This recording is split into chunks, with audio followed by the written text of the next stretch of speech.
Hello, my geniuses. So today let's look at the catapult. And we're going to build one. And the catapult is a ballistic device. And what it does is it allows for us to launch a projectile a great distance, okay? And we're able to do that with the built up potential energy that is stored in this device. And we call it without the use of a propellant, if you will. So no dynamite, no gunpowder or things like that. So we take this ballistic device and we are able to create this simple machine that doesn't use electricity or anything like that in order to launch a payload a fairly far distance with some things being considered in the process. The weight of the payload, the size of the payload, the makeup or structure of the payload. And that's what you're going to investigate today. You're going to have an opportunity to create this catapult using the simple materials that are provided here. And you're going to actually design it, as I show it to you, with two different types of craft sticks. And I'll talk you through that as well. And then you're going to redesign it. But in each case, I want you to launch the same payload, the items that you have to send across the room. I want you to see how far they go, and I want you to observe how high they go, the projectile, right? The projectile motion, the distance. And I want you to make the relationship between the weight of the object you're launching and the distance that object actually travels, maybe even the shape of that object you're launching and the distance it actually goes. So in your catapult kit, you were given two craft sticks. They could be any color, but they're the large ones. You were given two small craft sticks as well. They could have color or be plain. And you were given several items that will be considered a payload. A little fuzzy ball, a larger round lightweight ball, kind of like a ping pong ball, two styrofoam balls, right, that are very much alike in the materials that comprise them, but vary in their size. The diameters are different, and the diameter of a circle, if you will, is the measurement across the circle through its center from one end or one side to the other, okay? These right here have different diameters, if you will, but these are spheres. A circle, when it becomes a circle, is two-dimensional usually. So what you draw on your paper, what you draw, using chalk on the street, that circle, is two-dimensional.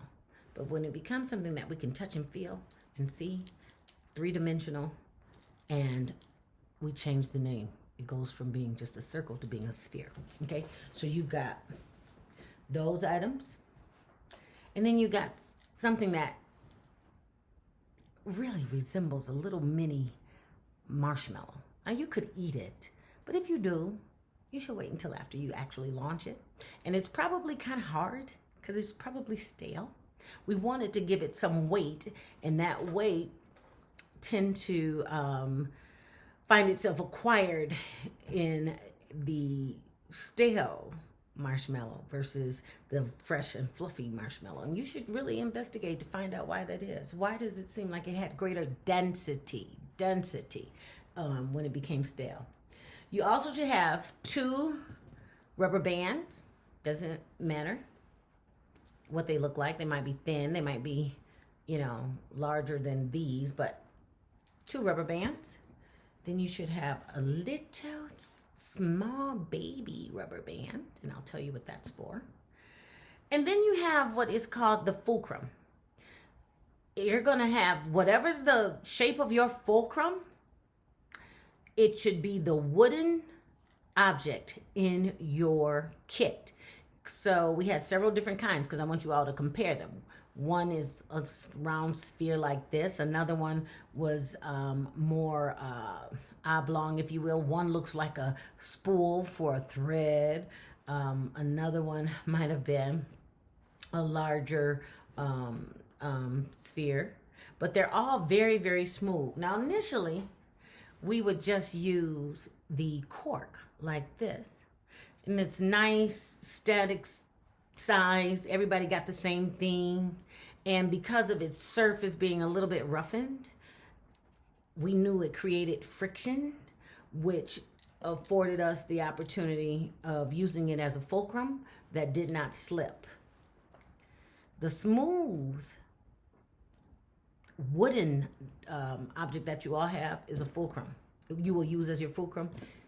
It will not allow you to assemble your catapult with it without it slipping. And that's why you have this little mini rubber band that I'm going to put around the side. So one of the things I'd love for you to do is to first maybe even build your catapult and then test the difference of this fulcrum with and without this additional rubber band, if you will. Okay, so I add this rubber band in order to create a surface friction. Friction affords us the opportunity to minimize that slippage, and that's something else. friction. That's another thing that you can go and research, and then when we get back together, tell me, what does it mean to have friction or to be a frictionless surface? Anyway, real quickly, take maybe your first two are your larger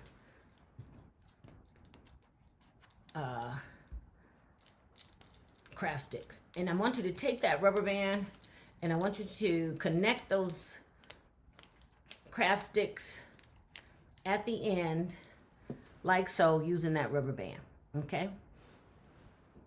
Then go ahead and test your fulcrum piece, whatever it is, that smooth, hard, wooden. It might be a light colored wood or a darker colored wood, but it's truly wooden, and that is your fulcrum. Try to put that in there, just like I'm doing here, without the rubber band, and see if it holds. I don't think it will. If it does, you're just better at this than me. I create the friction that I need to hold it in place by putting that little rubber band around it. And now what I have done is created the first part of my catapult. Don't act up on me. I gotta go back and redo this. Okay. See how it's not being very nice? That's how it goes sometimes. All right. So those of you with the round one, you might have more struggle than those that don't have the round. Now I'm going to put it in place. Now it's behaving a little better. Now, I've got my lever in place here, but it's still doing nothing. I got to take this spoon. That should be in your kit as well, because it's this bucket, as we call it, that the payload will live in. I'm going to place that onto my top lever. And I'm gonna use my other rubber band, my second rubber band, to create that. Now you could figure out how you want to do this. You could have done it before putting the fulcrum in. You could attach it before even attaching the two craft sticks one to the other. How you assemble, I want you to make note of it in your book. But that's part of the design process, and you can tell us how you did it. Now, it's going to take you a couple of iterations, and that's okay, because that's part of the process. So I got my little spoon on there now, and I actually did have to remove my fulcrum in order to do that. Remember now, the fulcrum is my little smooth wooden piece that separates my two craft sticks so that I have now a lever. Okay, so now here I go. At this point, this bucket will support all of your various payloads, or your styrofoam ball, your little stale marshmallow, your ping pong ball. And you're going to start to pull this back. Go ahead and put this on a level surface, and then you'll let it sit down. You might have to hold the bottom, pull your payload back, and then you're going to release all of that potential energy. And you're with this payload inside the bucket, and see how far it goes. Okay? And give yourself an opportunity to kind of mark where it lands, and then go back to the exact same spot where you started before, and do it again with the next payload object, and then the next payload. And then I want you to identify which traveled further. I want you to note, how did it behave? And do you think it had something to do with how far you might have pulled your lever back? All of those things have play a role in where this thing goes, how high it